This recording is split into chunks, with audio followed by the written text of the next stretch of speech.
এই শোন, ওই গ্যারাজের যত চান্দাগুলো আছে আজকের মধ্যে লবি, একটাও বার্তা কেনা যেন। ভাই এই মার্কেটে কেউ টাকা দিতে চায় না। এই যে ড্রাইভার, আপনি কোন? এই গাড়ির ড্রাইভার কেডা? চাঁদা দেও রে। ঠিক আছে ভাই, দিতেছি। ভাই ওই গাড়ির চাঁদার টাকাটা। আচ্ছা ঠিক আছে, তুই যা ওই মার্কেটের টাকাটা তুলে লুয়ে ভাই আহেন। ভাই এই যে এটাও। এদিকে চাঁদার টাকা দেও রে।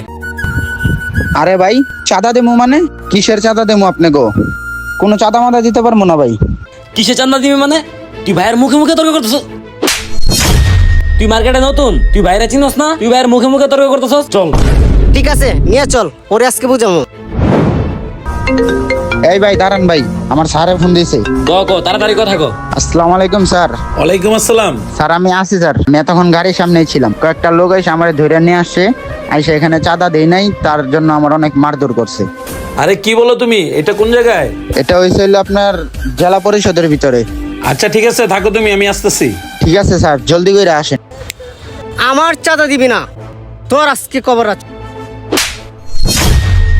তোর স্যার আইতাছে না, তোর স্যারেরও পিটামু, তোরেও পিটামু।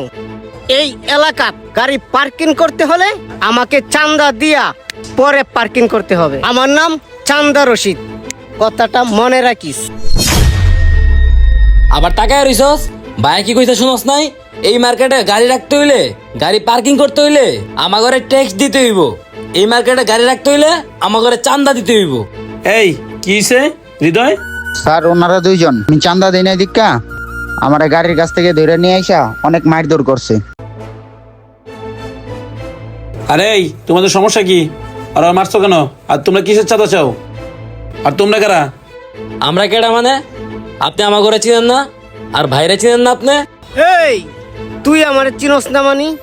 পুরা ঢাকা চিটি এক নামে চিনে, চান্দা রশিদ। তাড়াতাড়ি টাকা বাই কর, চান্দার টাকা বাই কর জলদি করিয়া। ও চান্দা বাই করমু? আমারে চিনস না? আমি এই থানায় নতুন ওসি। আর এখন থেকে, এই মুহূর্ত থেকে এই মহল্লায় কোনো চাঁদাবাজি চলবে না। যতগুলা চাঁদাবাজ আছে সবগুলাকে আমি শিক্ষা দিব, বুঝছস? আমি এই জন্য এই এলাকায় আসছি। এবারকা বুঝবি মজাটা কেমন লাগে। স্যার এবারকার মতো মাফ করে দেন, আমি আপনাকে চিনতে পারি নাই, মাফ করে দেন স্যার। আমি আর জীবনে চাঁদাবাজি করব না। স্যার ভাই ঠিকই কইছে, আমরা স্যার বুঝতে পারি নাই। আমরা আর কোনোদিন চান্দাবাজি করবো না স্যার, আমাদেরকে মাফ করে দেন স্যার। তোদেরকে মাপ করবো তারা, তোরা এলাকায় চাঁদাবাজি করস, তোদেরকে থানায় নিয়ে যখন দিব তখন তোরা মাপ পাইবি। চল চল, এই ওরা ধরে নিয়ে আসো। বন্ধুরা, আমাদের এই সমাজটা নষ্ট হয়ে যাচ্ছে।